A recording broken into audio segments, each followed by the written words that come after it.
morning, everyone. Good morning. Today is a good day because I believe this is the first meeting that starts at 9 and everyone's here. Yeah. Okay. Just in time. Just in time. Just made it. Yes. So welcome. We have a rather ambitious agenda, but nothing really a major we're talking about. We're going to talk a little bit about some of the follow-up from the retreat and also have a preliminary discussion on our tenants. So welcome to the May 20th Economic Development Authority. And Brian, move to the roll call. So, thank you, Chair. Good morning. Mr. Mitchell. Yes. Mr. Garber. Here. Mrs. Saunders Smith. Present. Mr. Brown. Here. Mr. Harmon. Here. Perry. Here. And Mr. James. Here. Here we do have a quorum. Great. I trust that everyone had an opportunity to review the May 20th, the April 15th meeting minutes. Are there any revisions to the minutes? If none, move for adoption. Second.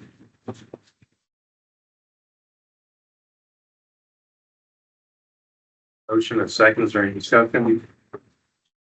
Hearing none. Mr. Mitchell. Yes. Mr. Barber. Mrs. Saunders Smith. Yeah. Brown. Yes.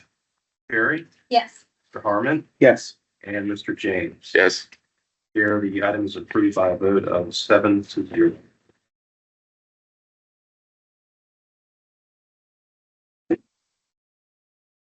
Commissioner Smith, do you want to go over the budget for us? I think we kind of went over it at the last meeting, and there was one change that was made. We want to go over it. Yes. Happy to. So if you have your budget document, which is on the screen, you're not going to be able to make that out, but it's also in front of you at the table.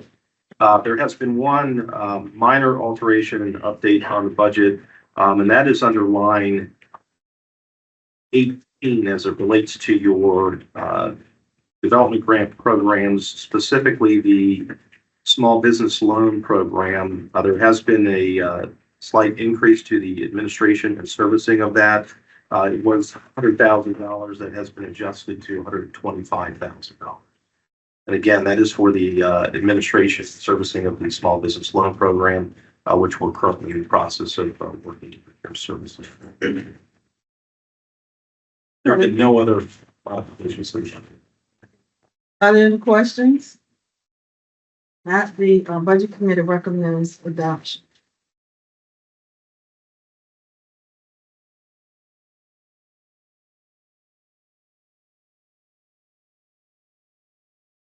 I have a question. Is this just an increased allocation since we don't have the service yet? How did it? It's just increased allocation in anticipation of. Okay, Actual expenses. all right.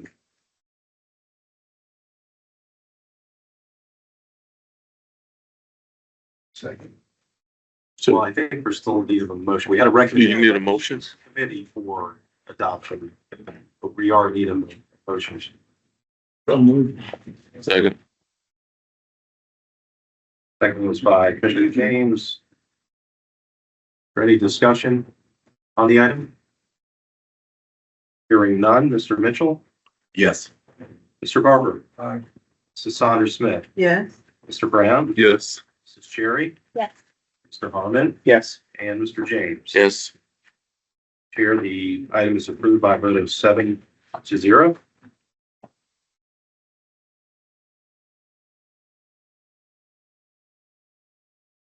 Before we go to the next item, I just want to express my appreciation to the commissioners. I know we were supposed to meet with city council.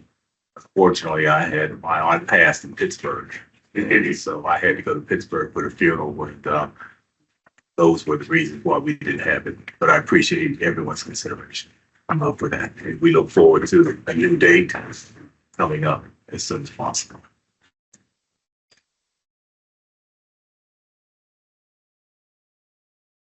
It's the old business. Yes, be happy to.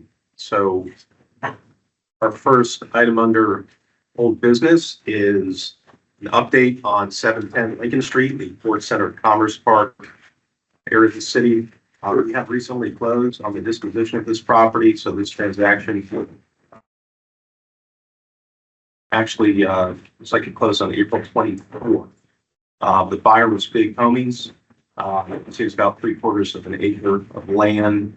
The sale price was $30,000, so our net proceeds from that sale were just under that, $29,950. So Big Homies will be developing a youth center on the property, and they do have their plans approved and the permits ready to commence work. So we should see some activity out there very soon, and then we'll keep you informed of any groundbreakings and certainly ribbon cuttings that will be forthcoming. So excited for this one to finally cross the finish line. It had been in the works for some time, and I'd just like to thank Jeff Miller and Kelsey from Swearingham for their help in City Attorney's Office, kind of getting this one through the process. But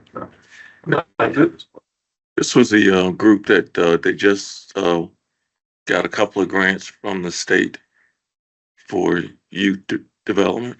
that is correct. Is it the same group? Yes, sir, Commissioner James. They actually had another project, I think a basketball court at another facility that they have. I want to say the Brighton community, which they just had a ribbon cutting for a few weeks ago as well. So they've been doing many things in the community. Yeah. I've been hearing a lot of good things about them in the neighborhoods. Did they show us a rendering of the building? I don't know that we've seen a rendering of the building. They have obtained their plan approval. I believe it's a prefab metal building that is what's been put there. And it's really indoor gym space with some offices.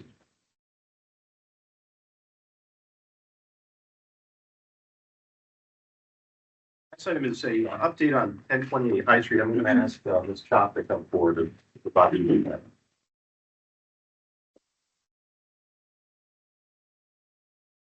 Good morning, commissioners. Okay, for 1028 High Street, as you all know, we are getting ready to demolish these buildings, and we have received preliminary approval of the zoning permit application. And once we receive that paperwork, we will be getting this out to bid so that we can have a contractor and have the building demolished. Yes. When do you expect the actual demolition to begin? So the bidding process typically takes about a month. Is that correct, Brian? I believe once the package has been put out to bid, it's about a 2-week process for responses being due, and then what is probably 30 days, I think, from the going out would be accurate, reasonable timeline. After which, notice of award would be issued, and then notice to proceed. So, in all likelihood, probably a 60-day process for the building actually to be. Thank you. Yes. One of the conversations we've been having is, what do we do with the property when it's demolished? And one of it was maybe doing some advertising for the Lake District, some signage, or maybe working with Portsmouth Arts to see if there's some temporary art type activities they might be able to have. So certainly would encourage you to think about that rather than just having a vacant piece of property just sitting. Agreed. I think that's a great idea. We will look into that. That's good news. And certainly, if we can shorten that 60-day time frame, we're going to work towards that. I think that's just kind of a rough estimate target for what it will likely be. Question, this is the property that they're relieving the foundation, right, or not?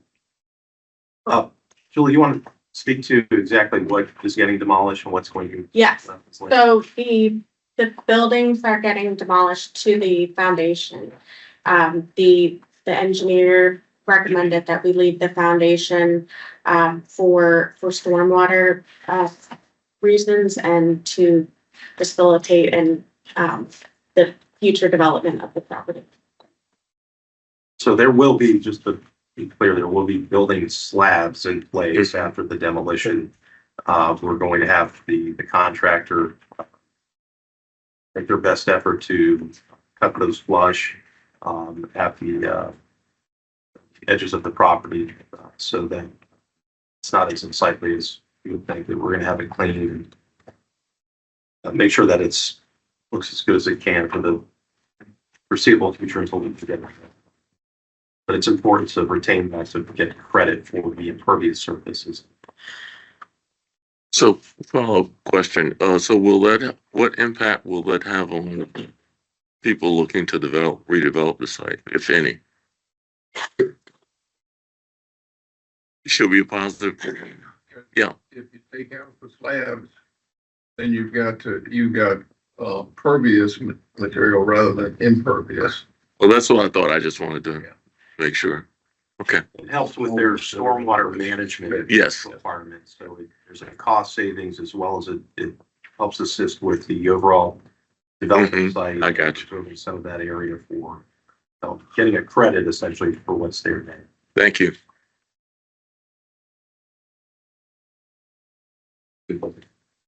Any other questions about 1028 High Street? Hey, Julie, we're on to 1117 and 1121 High Street. Great. So for 1117 and 1121, we are working on getting the roof replaced. 1117, there are also some internal renovations planned to create a vanilla shell. The building permit application has been submitted to the city and is I'm hoping to receive the approved permit today or tomorrow. And then again, this project will also go out for bid to identify an appropriate contractor to do the work. Anybody have any questions? Shine, correct. I know that we're getting it contracted to do, just like we said, a vanilla shell on the inside. But I do think that we should sort of start thinking about what we want to do with that, because that may affect, I mean, it could be electrical lines or other things that need to be run to kind of get an idea of what we want to do. So I think a decision about what we do should be, brought to the table to see how that impacts. Commissioner Smith, I agree with you. I think we're at a point now where we need to stand up a committee to really look at identifying potential usages. How do we get feedback from the community? Should we have a consultant involved in helping us with this process? But I think we're there and we need to make that a priority going forward. So I'd like to make that a part of next month's agenda item and bring forward some recommendations.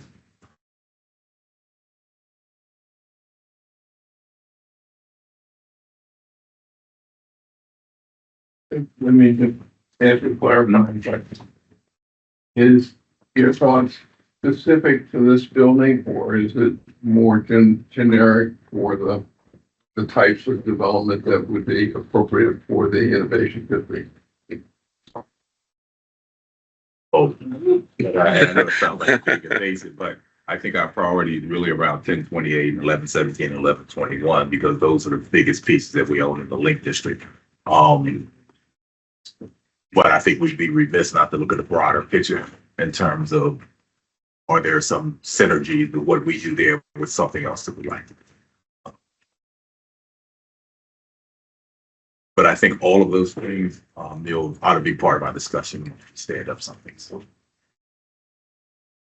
your thoughts on I just, in preparation for this meeting, we had discussion with staff about a study that the department is going to, there, and the possibility of extending that study from downtown to include at least some, if not all, of the innovation district. That would be the Arnett Muldrow contract for, their, yes, staff, there have been any additional conversations. Yeah, so Chairman, the study Vice Chair is speaking to is a retail leakage assessment that the department is having prepared for city boundaries of the entire jurisdiction. Essentially, it's not just limited to Old Town, so we'll be inclusive of the Innovation District as well. And we do have a draft of that. We're making some modifications just to really make sure we're capturing the right segments of the market. And we'd be happy to see that with the committee. But that yet is not yet complete. So we're still in the process of having that prepared, working with the consultant. If I can just provide staff's perspective as it relates to this property, essentially we've had a building that the EDA has owned and controlled for several years, and because of the condition of the property, we haven't even yet been able to market it. So really, it is in need of a move. The interior needs really to be renovated to the point where we can even show the property, and that's really been the issue. Is we haven't been able to effectively market it because of the condition. So this plan will essentially create an LSL, a leasable box, if you will, that will have appropriate utilities, HVAC system for any business to look at occupying the space. In all likelihood, any prospective tenant would need to make modifications for their own business, but we can't even get to the point yet of really showing the property because of the condition. So this would really just get it out of the gate, if you will, so that the conversations you're having about the types of uses can be entertained. We're not even really there. I'm not sure if I heard the answer that you suggested on the consultant, or are we going to request that they expand into the Link District? It's included. So the Link District is included within the area of the study. So we confirmed that last week. But there could be also a scope to include, right now the focus is on retail sales and leakage. And while retail sales is a component of the innovation district, there's potential for other uses as well.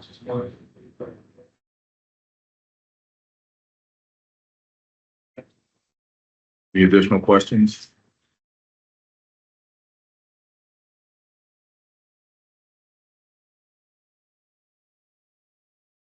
This job, 1220 High Street. For 1220 High Street, at the last few EDA meetings, we have discussed modifications to the exterior of the structure to improve the look for within the within the Link Innovation District. And EDA requested that a new conceptual plan be presented to the EDA that had a more reasonable price tag. And so the architect did come back with do we have a slide for that? Okay, great. With a more reasonable priced but attractive looking facade here. So they modified the entrance to be a front facing entrance. They retained the patio, and then the sides and the mansard roof are to be repainted, as well as we're gonna revamp the landscaping as well to assist with that beautification aspect. So the price differences? So the price of this one is in the ballpark of 100 to 125,000. The architect indicated they're unclear as to what any additional tariffs could add to the cost once out for bid. And then if the tenant or decides to install a drive-through window, that would be an additional 15,000. The original was it 300s? 350, yeah. 350. That's more reasonable. Quite a drop. Much more powerful. Much more reasonable. What we need from the group is consensus on whether this is a design that we want to pursue and then to have the architect, draft a proposal to create the construction plans for this. Which we wanted to have that for you at this meeting so that you could also look at what that price would be in the timeline. However, with the architect's schedule, he was not able to provide that prior to the meeting.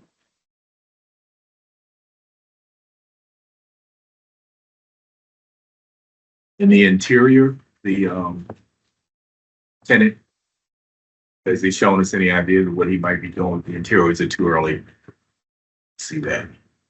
So I believe that the tenant has provided some preliminary ideas and drawings for what he would like to do inside. I don't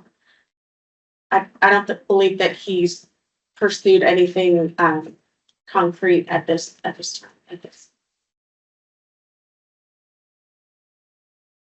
Well, I will say that I was very excited about the $350 project, but this looks great.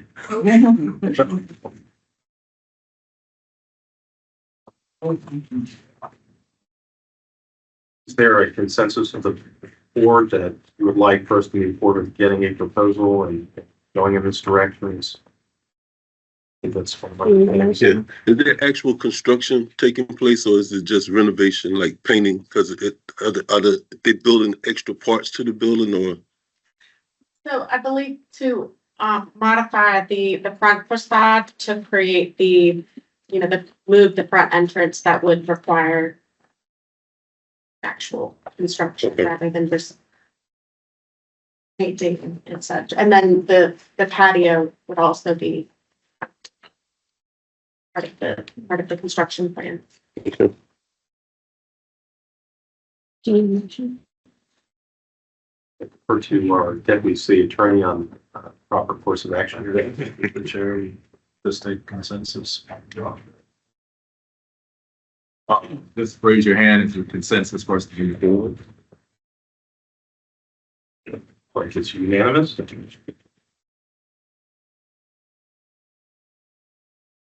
Very good.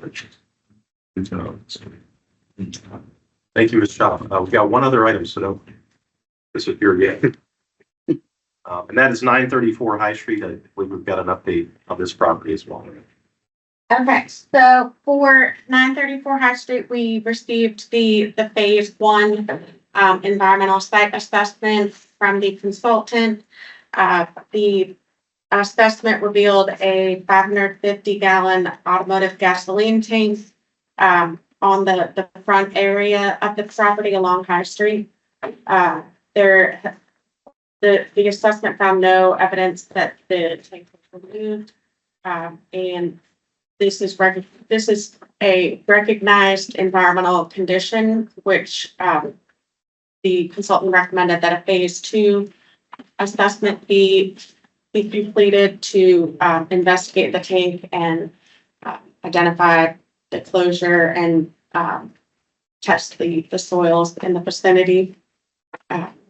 So that was one finding, as well as the assessment found suspected lead-based painted features within the building and recommended that the lead be properly managed in accordance with local requirements.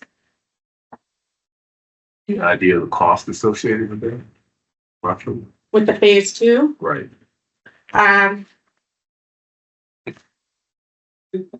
Is that an underground storage? yes, Isn't that eligible for the state underground storage tank one? I can look into them. Yeah. Yeah. Yeah, I'm happy to look into if there's a grant that we could use to fund the phase two portion and removal of the tank. That's, yeah.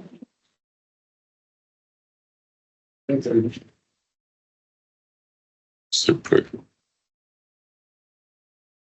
What will that do to the timing for closing? Well, Right now, we have the title work back. Stephen Trust that we believe has been paid off. So we're working through that. We would need though, if we wanted to do more environmental work, we'd need an extension. Just see there's a closing. The due diligence period is when our right to terminate goes away. So June 3rd. So we could either, if we felt comfortable, proceed to close or ask for an extension. Where is the tank located? Along, on the front of the building along High Street. Right on.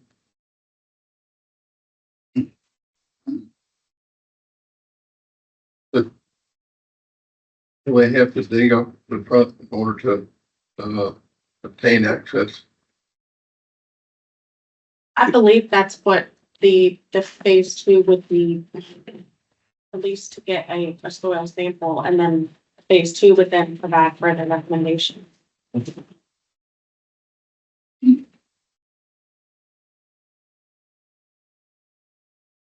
additional question?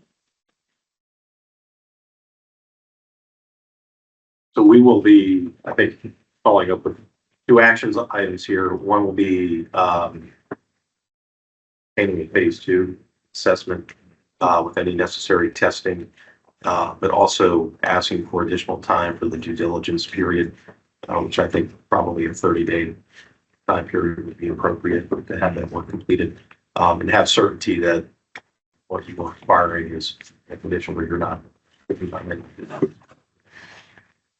During that time period, we'll be researching and funding opportunities from the state that may exist for the phase 2 assessment, but also for the tank removal if that's necessary. Take care of both. Is there any other discussion on this topic? Brian, I'm just curious, does that building have access to the high-speed fiber network that eventually will be turned on? Chairman, yes, it does. I do believe that It does. the High Street corridor is in that battle. Our city manager knows much better than I do where that runs. It's not in his head. It runs right down High Street. Okay. Huge selling point for all those properties. I agree. The entire district, in addition to the entire city. And that's something that staff is having conversations about how we leverage that infrastructure from a marketing standpoint as we're working to attract and recruit new businesses, but also support existing businesses with access to high speed fiber.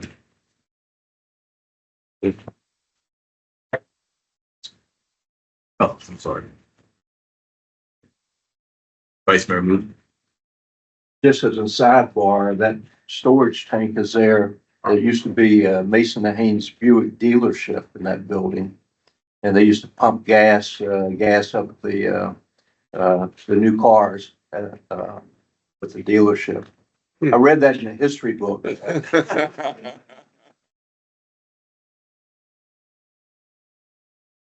As an in-ground, it's an in-ground tank Yes, on the ground. yep, Maybe problems.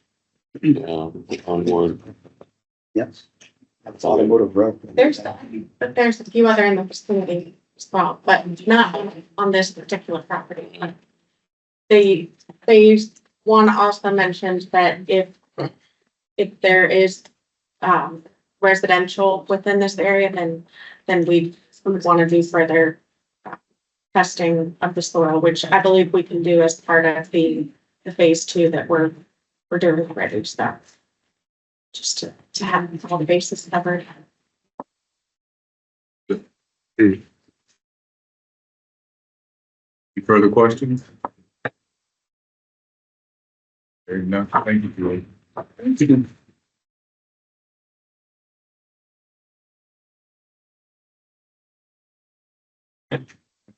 Chair, we did want to just revisit your sponsorship of the Wall Street Mural Fest, which was held on May 10th. I'm actually going to ask Commissioner Harmon to take over here to provide a kind of a recap of the event. He was present and actually was there to make remarks on behalf of the EPA. So, Commissioner Harmon, I'm going to turn it over to you. Okay, sure. So it was a great day. They started pretty much on time. If you know creatives, we are very fluid. So we were, we post started at 12 o'clock, but it started around 12:30. But very well attended. Over 2,000 people were there. I love the layout this year. They moved the food trucks down the other end, so everyone had a chance to literally go down the row where all of the murals were. Plenty of moments to take pictures with with the family. All of the vendors were right where you came in. They had people greeting you to get a ticket to take your contest to actually get your opinion to vote on the murals. Each year they have murals, people, artists from around the world that come to literally paint in Portsmouth. This year they had people from everywhere. One was from the Philippines, one was from Spain. Last year there was one from Africa. Like every year there's someone from somewhere completely, and literally like last year there was like 200 artists that signed up. This year there are over 150 this year. Each year it grows. They're running out of wall space this year, which is a good thing. So that's the beauty of this mural festival. As the Link District is very transient, and as you know, the Holmes property is being demolished. That's wall space that is being demolished. So we know that the mural festival may be moving or transitioning down High Street in the future. They had breakdancing. New this year was the art show and the fashion show was brand new this year. Huge hit, huge hit. They had a DJ. It was just so many things. Like it was just a creative stream all day from 12 to 7. They had like an after party for the creatives and artists at your coffee house from 8 to 11 p.m. Just a well-attended event. Everyone just says how they can make this happen more than just once a year. So that was the going theme. And literally, if you happen to stop by in the summertime here and there, you will see random people taking pictures, different artists, different photographers taking pictures in front of these murals. And you will see these posted on many artist pages. So the word has gotten out that Portsmouth has become a place for creatives to showcase their work. So thank you to the board for, they've thanked us over and over again for the support. So I too went and I thought it was wonderful. I thought it was great. And as a matter of fact, I'm hoping that the city will use an opportunity to do something with that space, like they're saying, more than just that one time. I don't know if they could find a way to put food trucks down there or make it so that people will just kind of go there and look at it, because it is, I think, a diamond, and I think people really did enjoy it. I did. and also the main mural. So each year they change the date. So this year, of course, 2025 Mural Festival, that building will not be here next year. So that was a iconic moment this year. So everyone wanted to take a picture this year in front of that mural. They're already talking about where they're going to put that mural next year. With us talking about the demolition next year, I already see a different way of even looking at it for next year and how we can use that and almost draw even more attention to the murals that already exist in that block with all that open space. It may even be a different moment where you could have more food trucks on that open space to draw more attention to the murals that are already there, even if it moves down the block. So overall, a great festival and a great look for Portsmouth. It's a good job. I was there. I was waiting for my seatmate to get into the breakdancing. They didn't want professionals to participate. But it was very, very well attended, and everybody I talked to was impressed. And a lot of people hadn't been to Portsmouth before. Yeah. And they were very And the good. Mother's Day cards good were a job. hit, and the flowers were a hit. Oh, People kind of had forgotten about Mother's Day, so they're making a lot of money. Flowers, so. Yeah. it was really unusual flower. I love them because I had never seen a flower truck like that at that type of festival. So I thought that was great. If I could just add a couple of comments and a thought.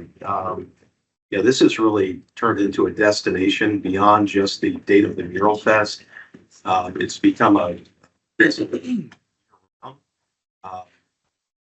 murals that are there have become a backdrop for social media influencers to go and take photos, for car clubs to come and park their old Chevys in front of it to take photographs, or even just somebody who's visiting the city, maybe in Old Town, but walks a few extra blocks to walk the alleyways.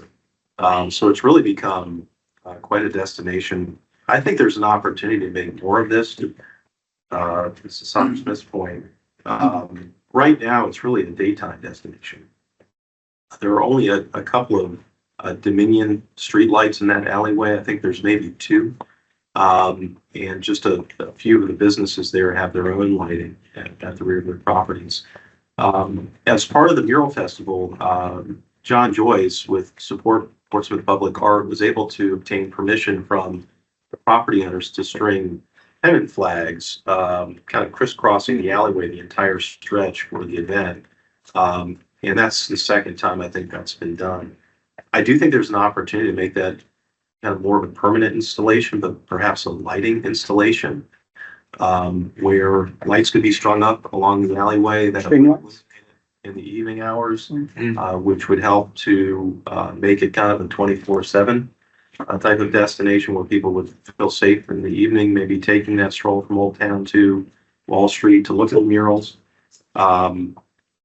I do believe that's something that Mr. Joyce feels he could get permission from the property owners to allow for those points of attachment to remain. I'd like to point out on the screen here, the bottom row, the middle building there, that's 934 High Street. So right at the end of Wall Street, which the EDA is acquiring. It does have electrical service. And I've had a conversation with the chair and vice chair. I think there's a really great opportunity here for the EDA to maybe take the lead in helping to light up that space. And, if you would be willing to provide electrical service through your meter when you acquire the property, I do believe there's a fairly inexpensive way to get some overhead string lighting to run that alleyway. And we can put that on a timer or photo cell, so when the sun goes down, that space is still activated. We don't have a cost for this. This is just something that in my conversations with Mr. Joyce would help to kind of make that a more visited space, and it might create some other opportunities. Next doors are working to attract businesses and restaurants and other types of venues. So just a suggestion or a thought here is something I think would help to really make that more of a usable space beyond. Great suggestion. It's almost like a gift to the city, and I guess my question is, are there any things that the city can do to just make it even more consumer friendly? Like that alleyway, can it be kind of revised, written down, planned to? This project has done a lot. People's perception of the city, it's in the Lake District. I think if we put a little money behind it, it could be a big drawing card for the city, for our reputation. They can say something. They can say.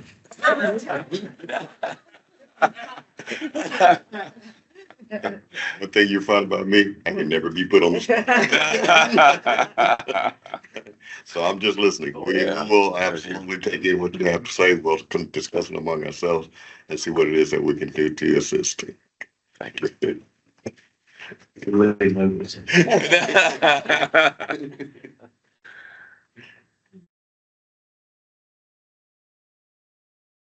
Thanks, Joe, for leading the conversation on this. Hey, your next item is a recap of the Small Business Contracting Institute survey, which was held beginning of this calendar year. And I'm going to ask Sada Bailey to provide you with this update. And I do believe in addition, we do have Ms. Jolie Spears with the Hampton Roads Small Business Development Center here as well. And that organization was instrumental in conducting the institute. So Autumn, the floor is yours. Good morning, everyone. Mhm. So this past, winter from January 9th to February 27th, we ran the Portsmouth Procurement Contract Institute, in partnership with the, Small Business Development Center. So this program ran for 8 weeks, technically 6 due to weather, but we were able to combine a couple of sessions to get through. We initially enrolled 18 participants. And of those 18, 16 participants completed the program. The Small Business Development Center conducted a survey, for us, to get some feedback from the participants. So of the 18 participants, the survey was, dispersed to 18 participants. 15 of those participants completed their survey. 15 were, actual graduates of the program. So two of the people that didn't complete the survey did not complete the program. So we have one participant who did not. One participant that completed the program that did not complete the survey. Hopefully, I'm not confusing you. So from the survey, 85% of participants had not previously pursued government contracts or pursued without success. 100% agree or strongly agree that the PPCI program content was relevant and valuable. 92% agree or strongly agree that the program has better prepared them to pursue government contracts. 77% did not have a contract prior to participating in the program. 85% have been awarded a contract or are now contracting leads as a result of the program, and 92% report making new business connections due to participating in the program, and 100% are likely to recommend the program to another business owner. So the program was highly successful. We were very satisfied with the results that we got back from the survey. We brought in different resource partners. So the Portsmouth Housing Authority and the the procurement office, they came in, worked directly with our participant, and that's where a majority of those contracts came from. So the participants of this program had added to the minority participation with our city government contract. So a great added value from the program. And if Jolie, if you want to add anything about the program. No, I would just say thank you for the opportunity to participate. Brian and Autumn identified wanting to increase opportunities for small businesses to get a better understanding of how they can participate in city contracts across all parts of the city. Again, housing and redevelopment, public city schools. And when they get experience doing those city contracts, they can then leverage that experience and go on to grow that to state contracts or federal contracts. So it's just a way to sort of round out revenue for small businesses, but also give you, the city, a pipeline of well-prepared small businesses that understand what an RFP looks like, that understand what it might look like to team up in joint venture with another business so they can go after a larger contract, to understand what the city is looking for and how they put a proposal together, and just feel more comfortable with the language that the city uses. Sometimes it can be different than what you're used to as a small business. So getting familiarity with all of that, I think, help those businesses feel so much more comfortable.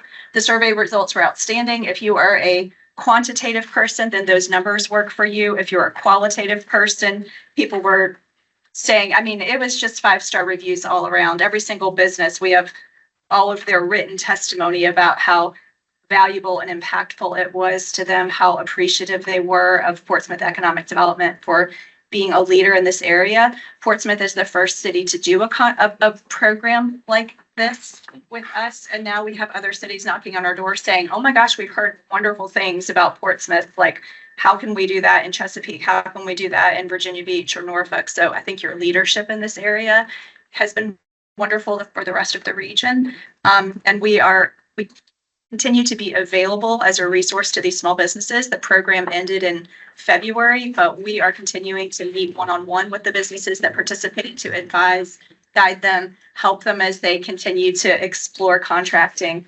Those services are all available at no charge to the businesses that we work with, again, because of the support that we receive from you, which is matched by dollars from the SBA. So I think it was really a great ROI for y'all, and excited to continue to see how these businesses grow. They, I think, also really appreciated the community. You know, Autumn, in addition to the in-person programming, it was 4 hours once a week for 8 weeks, and we did that here.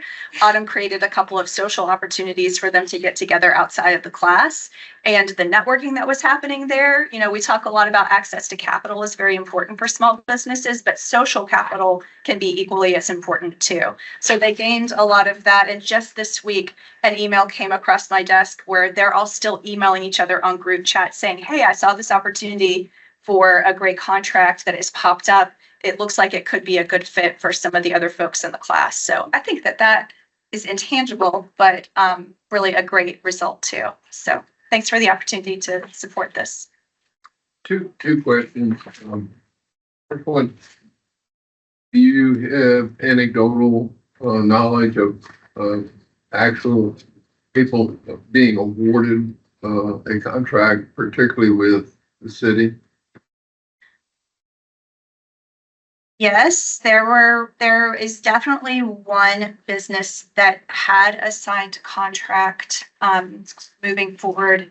Many others are now like in the bidding process. We talked to them about using EVA, the state system that Portsmouth hosts its contracts on, how you go into that program, you look at past bids so you can see why it was awarded, what the businesses that have been ahead of you have experience doing, how they demonstrated that experience as a learning process. So yeah, it's definitely moving forward with success. With the Housing Authority, we have awarded a contract to one of the small businesses that participated as well. And so it was a good opportunity. A lot of folks think, you know, Housing Authority just brick and mortar, but we need janitorial services, cleaning services, marketing, catering, and so uniforms. And that's the one that we catered, that we contracted with someone to provide uniforms for our employees. So definitely, you know, well attended. I think it was definitely needed, and I'm looking forward to working with some additional small contractors. Yeah, we're hoping that this program would, will circle back around either in the fall or again at the beginning of the year. We've been getting inquiries about the program continuing for another quarter.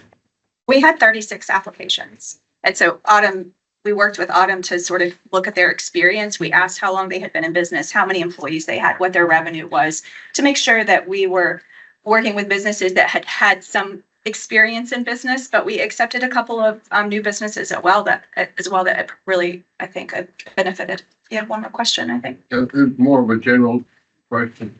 I know that your services are somewhat funded through the federal government, U.S. Department of Commerce. Have you been notified, or are you at risk of losing those funds? It did not appear that way at this time. The President Trump, through Office of Budget Management, submitted his budget recommendations for the year. There were some SBA programs that cuts have been recommended for, or even outright elimination of certain SBA programs. Women's Business Center, for example. SCORE is another example. But SBDC actually had a recommendation for an increase in funding, which is the first time that's happened in 20 years. So I think the administration sees the value in SBDC and our longstanding partnership in the communities that we serve. We've worked with Portsmouth Economic Development for more than 30 years. So we're a long-time trusted partner that has data like this that can back up the results of the businesses that we work with. And anytime you'd like to see that data specific to Portsmouth, I share that with Brian, but happy to share that with you as well to talk a little bit more about the types of businesses that we work with. Our sweet spot is helping existing businesses access capital, put their loan packages together, look at their debt to income ratios, make sure that when they go to a lender, they're well prepared. They're going to get a yes. The lender doesn't have to say, oh, I need these 3 documents. Wait, your financial statements aren't in a way that we can approve. And then, of course, marketing and just general business management. But thank you. Yeah, that has been a concern. There have been lots of changes that have impacted, with tariffs, and we've seen businesses come to us with very interesting problems, challenges as a result of this that we're trying to help them work through. So. Just to follow up on Bill's comments, I just want to make sure I'm clear on this. On the 18 people that participated, are we able to follow them over the next 12 months to see how many people actually got a contract? Yeah, absolutely. Okay. We can continue to survey them, but we're also continuing, like I mentioned, to meet with them one-on-one to do follow-up advising, so that when they maybe are getting a bid or they're looking to apply for one. Oh, what do I do? I don't, I'm not quite sure what this means, or how do I make sure that I'm building in enough money to pay myself, not just cover my services. All that is a phone call to our team, and we can sit down and we're familiar with their business. We can quickly help them walk through what that might look like. Yeah, part of the program was after the completion of the 8 weeks, they received one-on-one counseling through July. So they're continuing to receive that counseling right now. And because the services are free with the SBDC, they can continue to receive those counseling sessions throughout the year. The real benefit of a partnership with us is that the ongoing support and technical assistance for those businesses that continues even after the program ends. It's very intimidating. Which businesses were successful? Which ones were not? What did they need to become successful? As you begin to develop a profile, you're able to go to somebody and say, if you're interested, I assume, in this type of service with the city, here's some attributes that you need to be able to work on or develop so that we build a bigger pool of potential applicants. Folks who can do those jobs. Yeah, it's really good stuff. I think intimidating. Yeah, it's a very intimidating process to many. And so we have also made referrals as well. I received proposal solicitations and they're not completed correctly, missing information. So a lot of times they know how to do the work. It's the paperwork that is intimidating to them that they need assistance with. So. And that's why we brought in folks from your department that work in procurement to sit down and say, here's the 10 common mistakes that we see all the time, or, giving them the opportunity to really get that face time with your department to better understand what you're looking for and how they can position themselves for success in the future. You have a question? Sure, I just, first, Jolie, thank you again for your partnership in this program. It was the first time that something like this was done, not just Portsmouth, but across the region, as Jolie shared.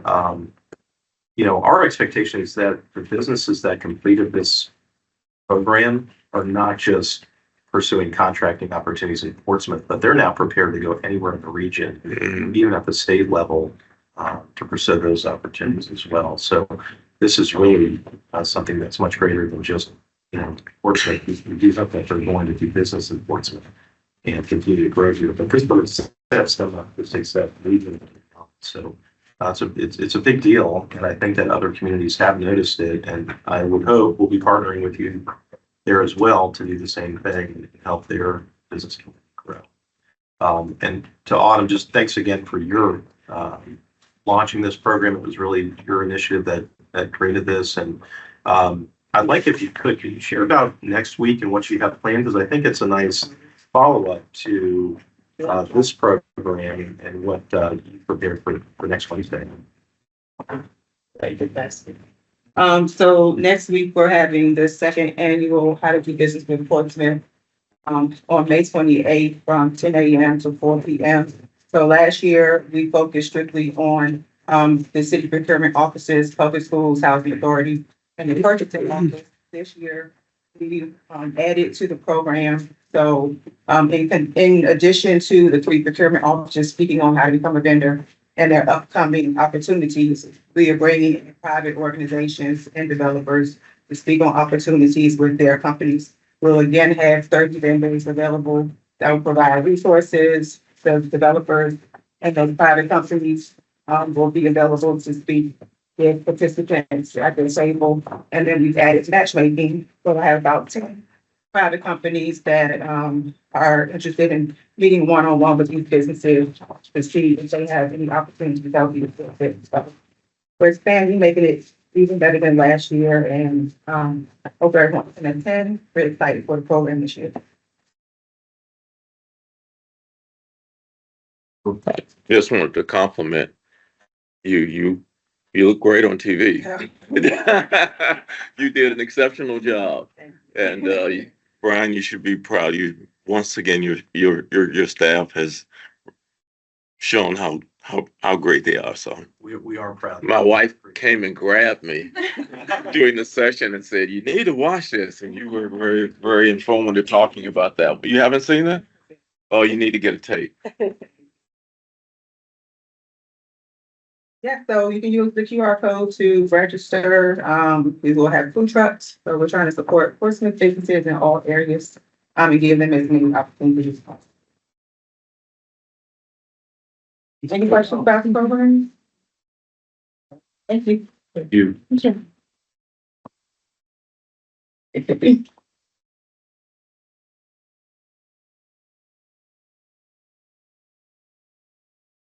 Okay, we do have an update on the small business loan program.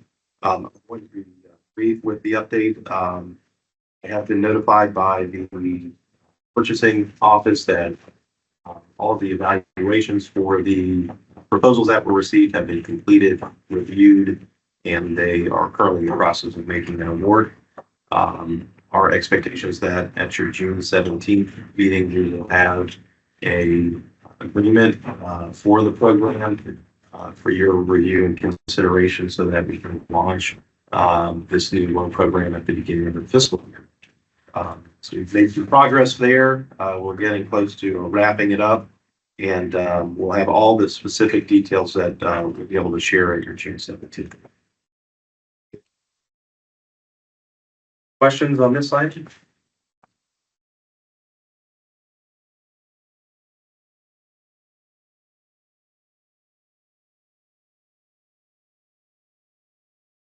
We're going to move into a review of our retreat, which was I think it's an excellent retreat. Really kind of laid down our key objectives, next steps. So what we're going to do is talk a little bit about the next steps that came out of the retreat, and then also follow that up with the tenants that we outlined to make sure they're the right tenant, so they're consolidated. Ask Brian to kind of go over some of the Thank you, Chair. So really, I think what we came out of the retreat with was a really firm understanding of our big three development initiatives. Again, those being the waterfront redevelopment, in particular Crawford Bay, the Link District, which is your innovation district, and then the third being the entertainment district and expansion of offer as a destination to the region there. So what we have done here is based on the report out that was provided by your moderator, John Martin. We have just listed all of those action items that were included and came out of your discussions. And I can go through those if you'd like, Chair. We've kind of put some check marks in completed or in the process of being completed. And the first is Crawford Bay Waterfront Development Initiative. I'm pleased to report that at the last City Council work session, the Council did appoint 2 members to serve on the project committee for the Crawford Bay project. And those 2 individuals are Mayor Glover and Councilman Hugh. So that item has been completed. And we will begin the process of coordinating some team meetings with the project committee here very soon. Your next item is the RFP for real estate consultant. We have proposals under review with the city's purchasing office. So that is moving forward. I think a little bit later on, and perhaps the closed session will get into some of the details about that process. But that is underway as well. We identified a need for some discussions with the parking authority as it relates to downtown parking, but primarily the Harbor Court Garage, which does have a obligation to provide 250 parking spaces to the Harbor Tower community. So we have had 2 meetings with the parking authority's consultant, Kimley Warren, which is leading a survey of all city parking facilities as well as the operations of the parking authority in general. So we have provided feedback and input and made that group aware of what our plans involve, and they're being incorporated into the study. We also discussed the need for public transportation as part of the project, and we have engaged with HRT to make them aware of what we're planning. We had, Charlie and I had a really good call with Ray Amoruso of HRT last week, along with some of their team members. And we talked about the need for potential new bus stop. There is no bus stop on Crawford right now. Once you get past the main stop in front of the Civic Center. And there's an interest in establishing one for the project. We also talked about the North Landing ferry stop and any potential impacts to that, including increases in ridership. So they were very excited to hear about our plans. They're supportive. They're really just on standby and will be ready to engage with the developer once that process is fully underway. So they are well informed now of what we're planning to do. We have also reached out to Tidewater Yacht Marina, the ownership of that, which is Suntex, coordination with and communication with their real estate office and plans for the project. So they're very interested now that it's finally moving forward. They've been kind of following it for years, and we're working to coordinate a meeting with their executive team to discuss future plans and what their desire might be for improvements to the marina as well. So they're looking to be part of the team, is how they've explained it to us. The last 2 items are still being worked on. The Norfolk flood wall impacts. Assistant Director Bauman has reached out to Resilience Office in Norfolk, and we're working on coordinating a meeting there. Charlie, I don't know if you have any other update on that. Well, no, we've engaged them and we've proposed May 30th for an initial brief between the 2 staffs. So we'll go there and listen to what they have to offer. I encourage you to look at the City of Norfolk's resiliency website. Pretty extensive explanation on their process. But frankly, at the urging of a lot of people, we've awoken to the opportunity to understand what that really means for the city of Portsmouth. And even Chesapeake folks are interested in what that means long term. Interestingly, I've noted this morning on LinkedIn that we have acquired yet another fabulous employee from the city of Virginia Beach. It'll be our deputy city engineer, a fellow by the name of CJ Bodner, who is a resiliency background and is ready to jump in with both feet to help us evaluate what the impacts are of that development and whether or not it happens at all. But we'll keep you posted.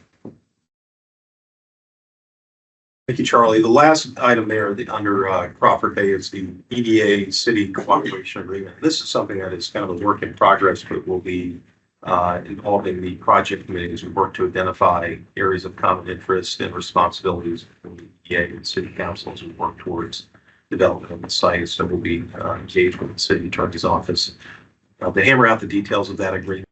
But certainly that would be one that would come for the EDA and City Council for ultimate adoption and execution. So that's coming together as well. So I think we've made some good headway on those action items. We've still got obviously a couple things to take care of here, but I'm happy to answer any questions you might have or Express any comment. Just a comment and a question, basically. I had provided Charlie and the staff with a whole series of thoughts or potential action items that are there, but I have yet to receive any reaction from the staff or whether we should consider them as a board. Is there any? Well, certainly we've taken that in and evaluated it. Our initial, if I may, Ryan, our initial thrust was to take action on these action items and then begin to whittle away at the other recommendations that authority members have offered. We're also looking at our strategic plan rewrite and how we integrate a lot of what's being talked about around the table today into what we do on an everyday basis as a staff going forward. So if they haven't been tabled, but they're still in hand, or we can meet privately if you like, we can provide an update.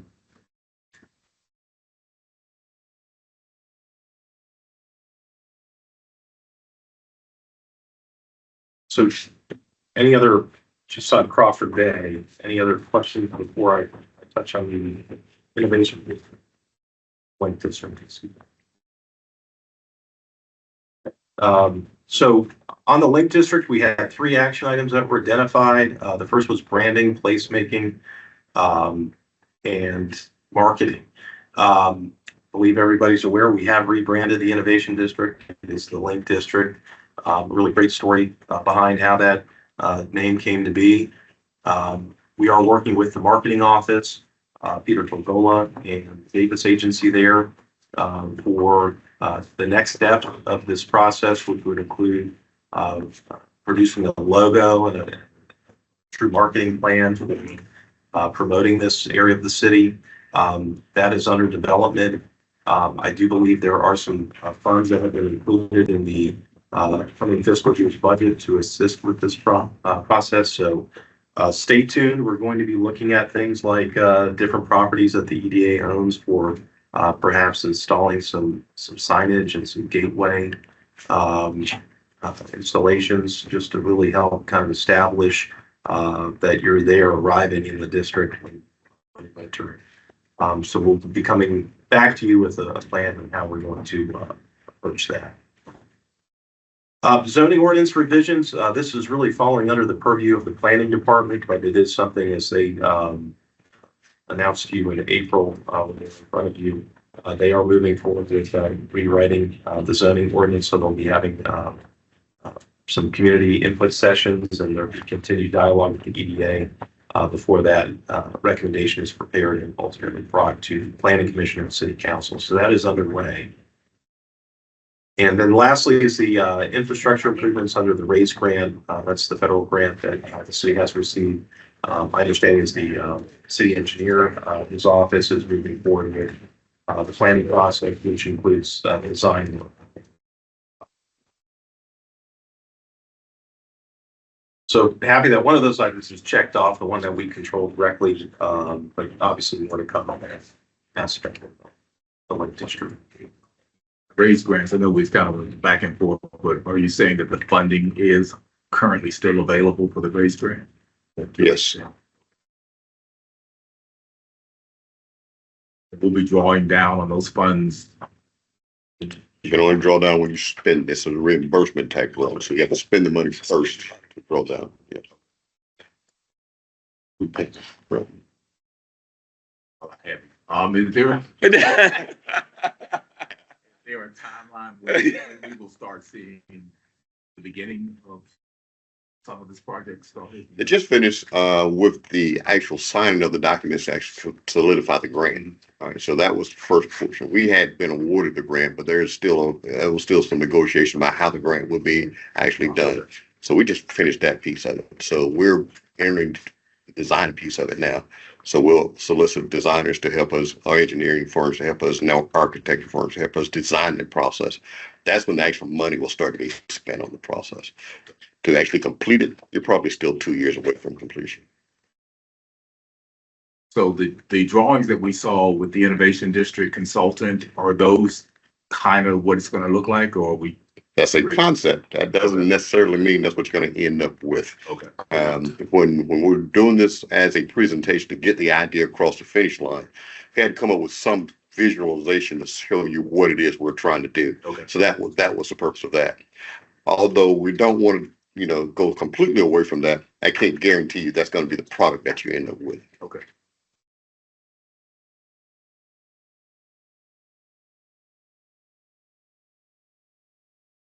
Hey, just to touch on the entertainment district, very quickly, the Landing Hotel, has been announced. The mayor included, that announcement as part of his remarks at the State of the City event. We've seen renderings. I think there's been some good press coverage of that announcement, which was the second phase of the casino developers project, and really excited about what that's going to provide, just in terms of rooms for out-of-town visitors and guests visiting the casino, helping to capture some of those stays here in the city and not losing them. And another $65 million in capital investment and over 100 additional positions at the casino. So excited for that to be finally moving forward, but it is within their timeline. So where we are now is ensuring that we're collaborating with the Rush Street team on future development. We've had some initial conversations with their leadership. So Tim Dracoff, who's their CEO at Rush Street Gaming, we spoke with Tim at the State of the City, and we're going to be coordinating a follow-up meeting with his team to talk about some of the surrounding land and how we can get maybe a consultant on board to look at that in terms of what types of uses there would be market demand for and what would be appropriate and complementary. That process is in the early stages, but If TCC is involved in any way with offering hotel management courses or hotel management associate degree? TCC has a hospitality program. I'm looking around for Leo, our workforce development manager, for specifics, but TCC does offer a hospitality program that does include, I believe, some curriculum and hotel management. And they've got a working relationship that pre-exists from the development of the casino. So I'm sure they've been working together as the Landing Hotel is developed to support their hiring officers. Can't get any closer than they are. Right down the street. That's one thing. Walk over, yeah, walk across the street.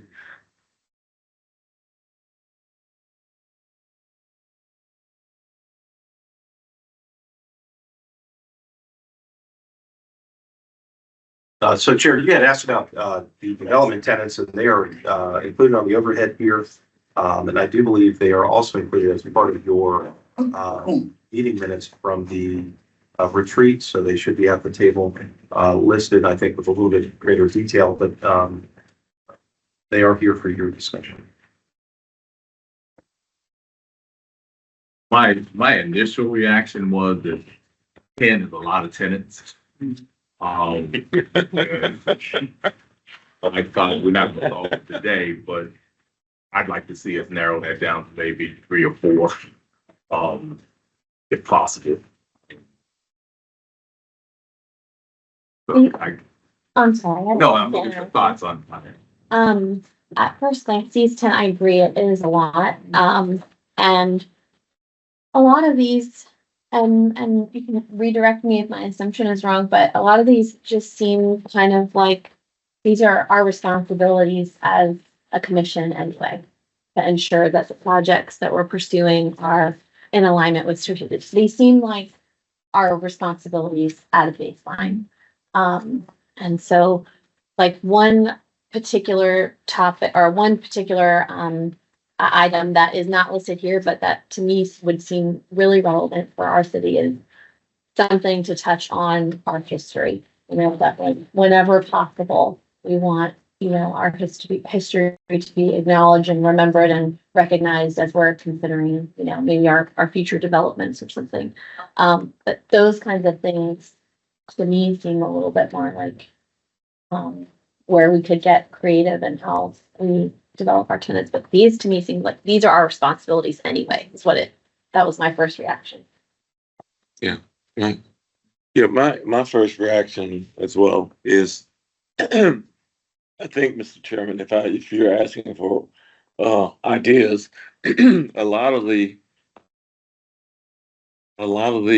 some of the tenants can be moved over to measurements. For example, the alignment with strategic goal. One way to measure that is the economic impact and job creation. So you could shrink them by taking the measurements out and having the overall alignment of strategic goals. And then how are you going to measure that? That might be one way to shorten that list to 3 or 4.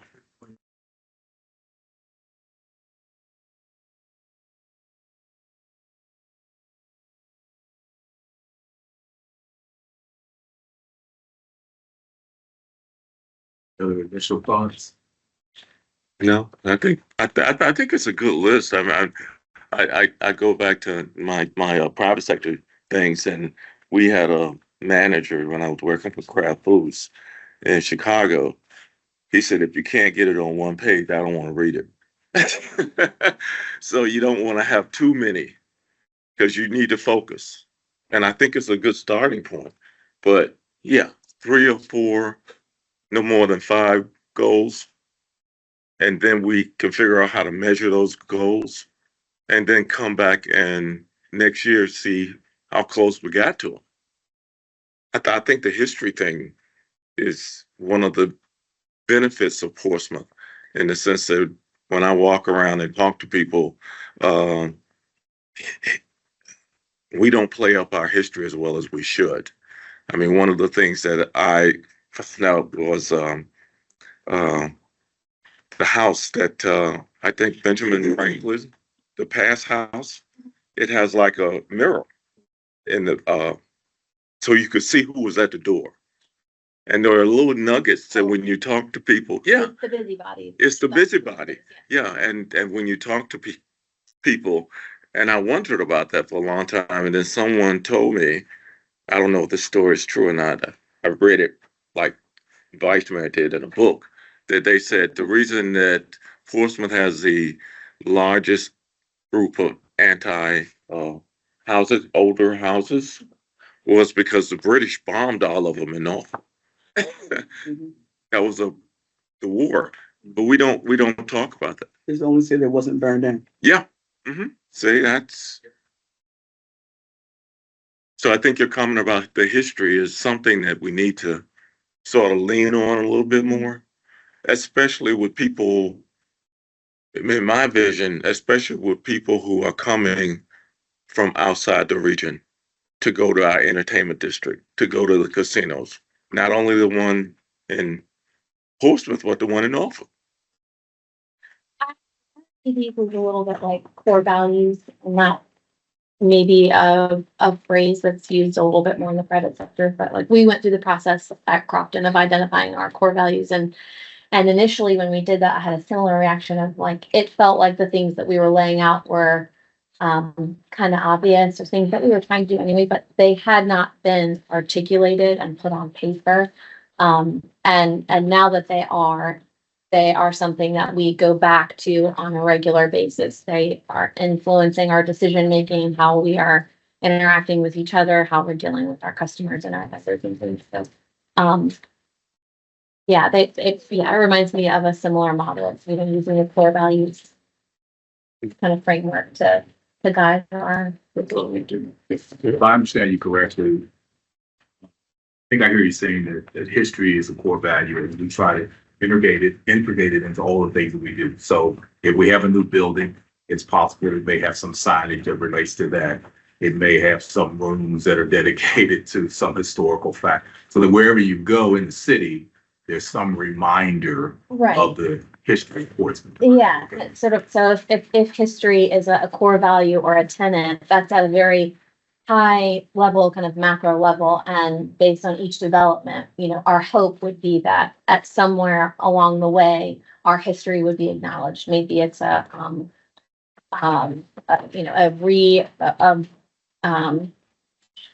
piece of artwork that shows an image from a historical event in Portsmouth, just some little element, or just that our history is considered along the way in the project, wherever it's occurred.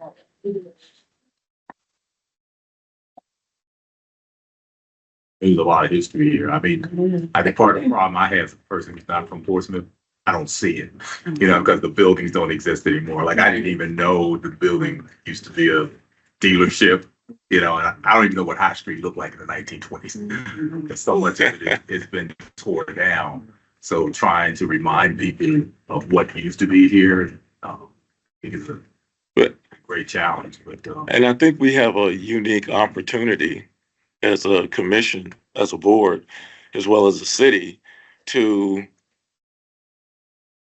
integrate all of that into the redevelopment plan of downtown, because that's our gateway. Most of the people who are coming to visit, hopefully, will have a couple of new hotels. We'll have some people, but their landing spot will probably be downtown. Like, I was really excited about, I went to see a movie at the Commodore this past weekend, and the Children's Museum was packed. And I wondered why we don't do things like as simple as what I think the Narrow does in Norfolk, is have a matinee for kids. And, being having a couple of grandkids, you're trying to find stuff for them to do. And you just take them down and go in there, and the linkage that, I guess I'm sort of rambling a little bit, but we have a unique opportunity to recreate downtown into what the community would like to see. And you don't get an opportunity like that very often. And so I commend Brian and his staff. You mean we have the link? Huh? I didn't. You jumped on it. You jumped on it, Commissioner. Huh? Yeah. Yeah, I was gonna say that I think that we do miss the boat on promoting our history and a lot of things about our cities. When you go to cities to travel that are even smaller than we are, they don't have a lot of national tours. They have people that they do walking tours. They have historians in their cities that take on the responsibility of making their city. So when I would go to like a visitor center, they would have a plaque with a number of a person you could call if you were interested in a tour of that city. And that is something that we could promote for people who know the city, that could do that. Not just our neighbor history. Of course, our neighbor history is very important, but just like the homes or the architect, all of those things. And that's something that we could do right now. We don't have to wait till development gets into place, but that's just that's just getting independent people involved and training them on how to do tours, But I think that would be a great thing for us. Well, not to get off track, because I know we're kind of getting off track of what the agenda from EDA, the retreat, but we do have walking tours in Old Town. And we do have those things, just getting the word out about it. We do have the walking tours and the visitor center that has QR codes everywhere on, there's a steeple tour going on next week. Yeah. It's just getting the word out. So we do have those opportunities available. It's just, the marketing is a little bit much to be desired. There's a group of people who dress up in colonial garb. Yeah. So that Gotta be hot. They do it all year. To Commissioner James's comments, where the history is starting to be useful and really prideful is in our discussions with a lot of these defense-related companies that are now looking to engage in the national shipbuilding initiative, ship repair industry that's underway now. And it's a big part of what the Alliance is, Hampton Alliance is doing. We only need to walk a few steps down the street and we have our experts at hand that the Norfolk Naval Shipyard is one of the oldest public shipyard in the country. And it's a point of pride when we start to engage these companies about why they should locate in Hampton Roads and specifically why they should locate in Portsmouth. So it's actually a lot of fun to try to bring that out in the course of the conversation. A lot of people are very impressed. I just have a more general comment about our retreat. Oftentimes, action items from retreats, as time goes by, sort of get lost in the process. So I would hope that we could have a process whereby we could enumerate action items and keep some sort of track on them on either a monthly or bi-monthly or some sort of basis, so that when we come around next year for our retreat, we can say, hey, these are the things that we have accomplished. Right. Yeah. Great.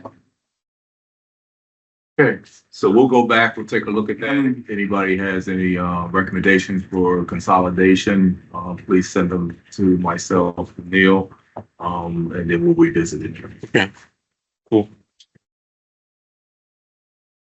So I would offer as you're wrestling with your tenants for the commissioners to pay attention to the vision statement that the council put together at our retreat. So history, I mean, you're gonna see words in there like history, like maritime, like innovative, like inclusive, that maybe what you end up with ought to align pretty closely to the vision that the council's laid out for the city.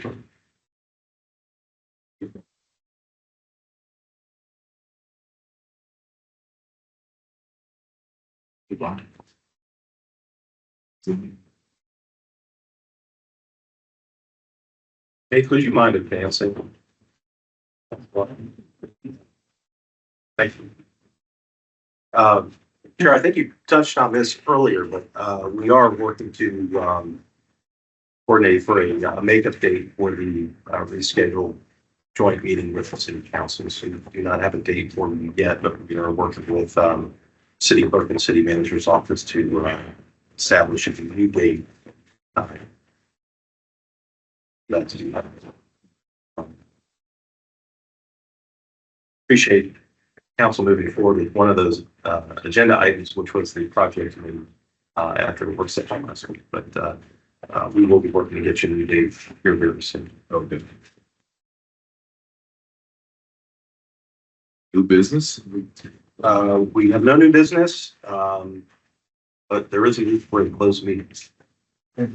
I move to go into closed meeting pursuant to Virginia Code Section 2.2, 3711A, 3 for the purposes of discussing disposition of real property where the discussion in an open meeting would adversely affect the bargaining position or negotiating strategy of the public body. Specifically regarding the disposition of 8 Crawford Parkway, 2 Crawford Parkway, Harbor Court, 2 Harbor Court, 3 Harbor Court, 1117 High Street, and 219 Pavilion Drive. Second. Motion a second.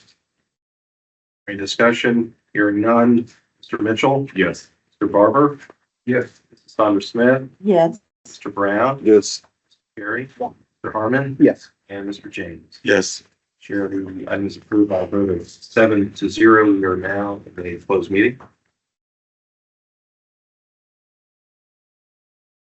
I hereby move that each commissioner certify to the best of his or her knowledge that only public business matters lawfully exempt from the open meeting requirements under the Freedom of Information Act, and only such public business matters that were identified in the motion by which the closed meeting was convened were heard, discussed, were considered in the closed meeting as concluded. Second. You have a motion and a second. Is there any discussion? Hearing none. Mr. Mitchell, Yes. Mr. Barber. Yes. Sandra Smith, Yes. Mr. Brown, Yes. Cherry, Yes. Mr. Harmon, Yes. and Mr. James. Yes. Here the item is approved by a vote of 7-0. We are now in open meeting. I move that there be an item added to the new business agenda related to 1117 High Street and the possibility of a short-term lease for that space. Nice. We have a motion, a second. Any discussion? Okay. Hearing none. Mr. Mitchell, Yes. Mr. Barber. Yeah. Mrs. Saunders Smith, Yes. Mr. Brown, Yes. Cherry. Yeah. Mr. Harmon, Yes. and Mr. James. Yes. Chair, the item is approved by a vote of 7-0. The item has been added to the agenda. I move the adoption of the resolution for 219 Pavilion, extension of the feasibility period that was distributed to the board. Second. Motion second. Is there any discussion on the item? Hearing none. Mr. Mitchell, Yes. Mr. Barber, Aye. Mrs. Saunders Smith, Yes. Mr. Brown, Yes. Mrs. Cherry, Yes. Mr. Harmon, Yes. and Mr. James. Yes. Chair, the item is approved by a vote of 7-0. Okay. I would move that we authorize the council and staff to prepare a lease and the chairman to execute a lease for preparation of for the use of 1117 High Street for the use as to develop movie sets on a short-term basis. Yeah, whatever. Let's not get that. Guys, no trouble with that. Sorry about that. Second. Motion is second. Is there any discussion on the item? Hearing none. Mr. Mitchell, Yes. Mr. Barber, Yes. Mrs. Saunders Smith, Yes. Mr. Brown, Yes. Mrs. Cherry, Yes. Mr. Harmon, Yes. and Mr. James. Yes. Chair, the item is approved by a vote of 7-0.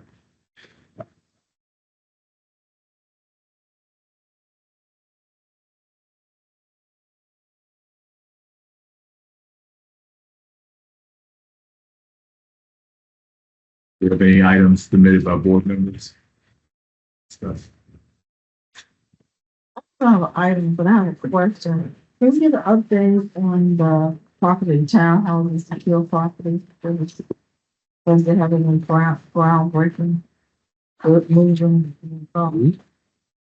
Yeah, I can provide you an update. Some Smith, the last word I got, which was last week, is that the contractor for the King Landing project would be mobilizing this week to put construction happening around the perimeter of the property and a groundbreaking to follow. Mr. Keels does have a desire for an official groundbreaking ceremony.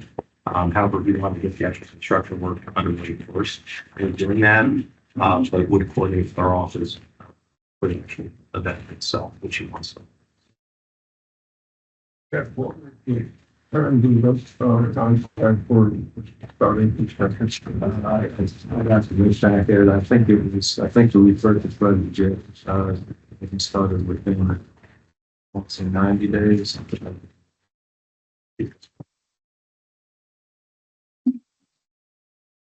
Substantial commencement within 90 days of the closing.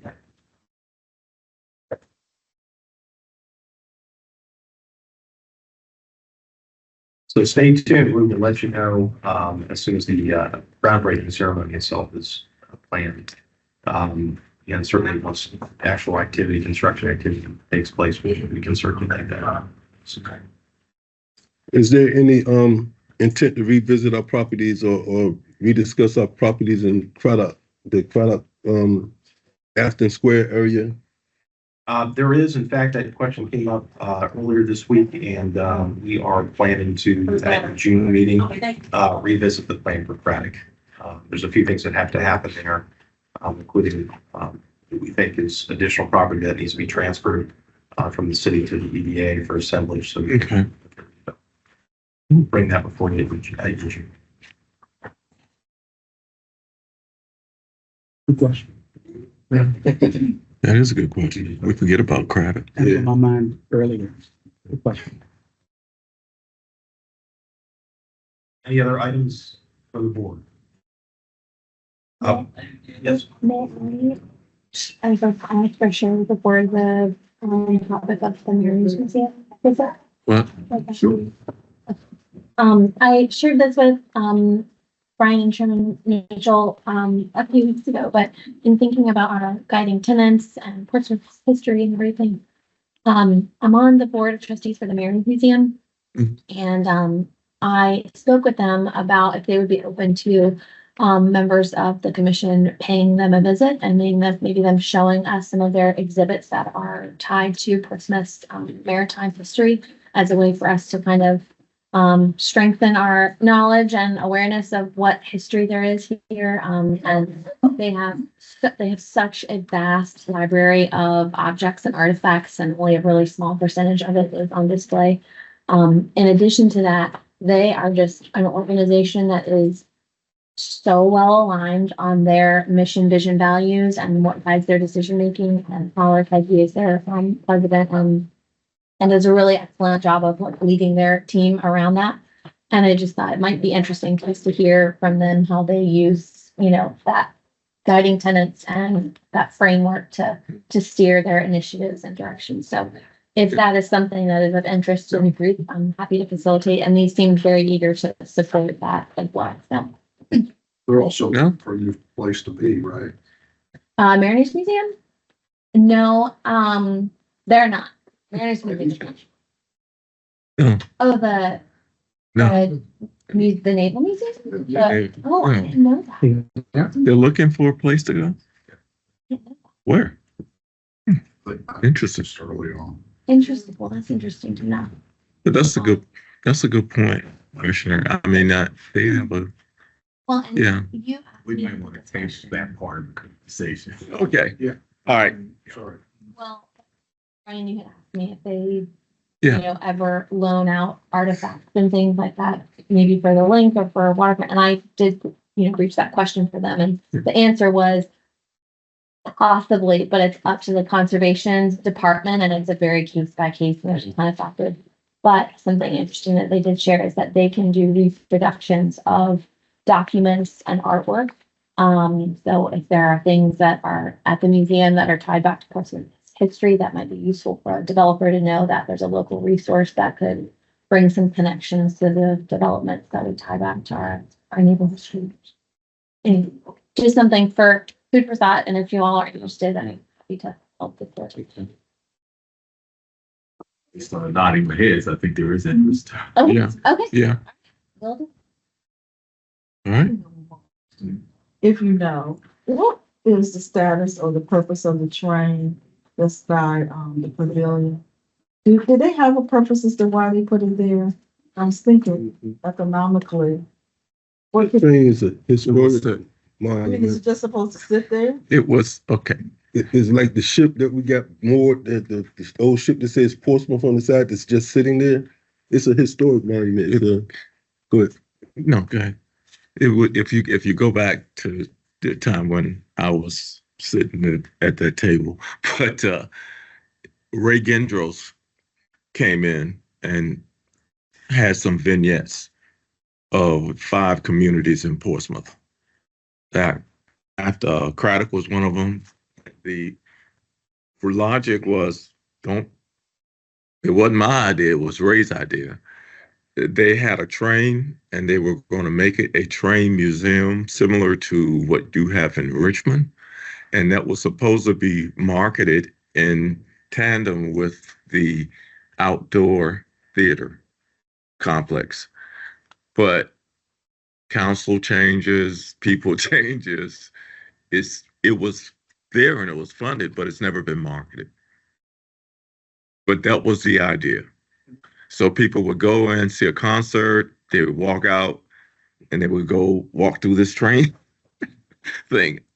It just kind of never made sense to me, but that was the part of it. And they were also on the vignette, if I remember correctly, where they have like the Mimosa Festival.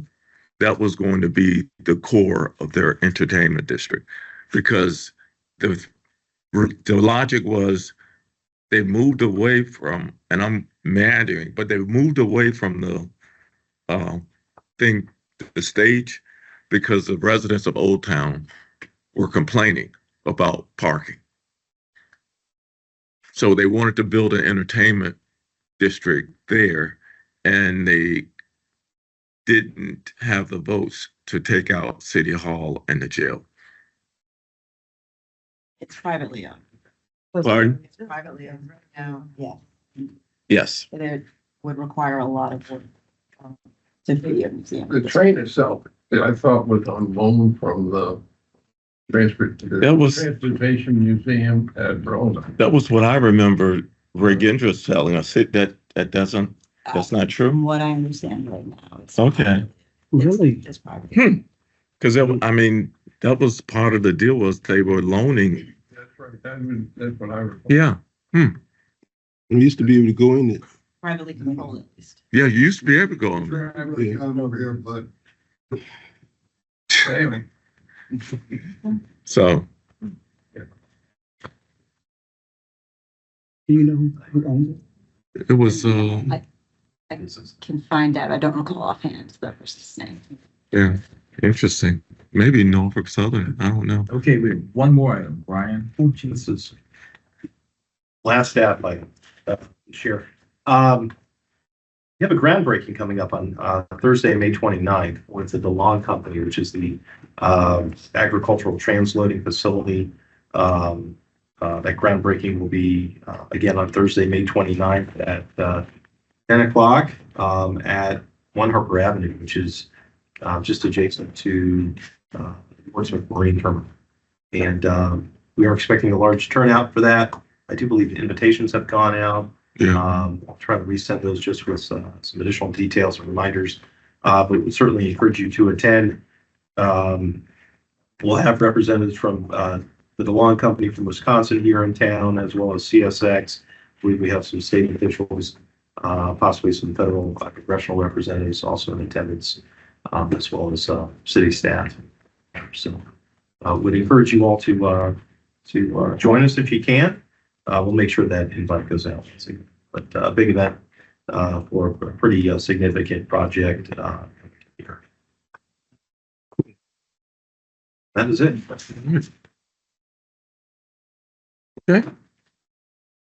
Further questions? This meeting is over.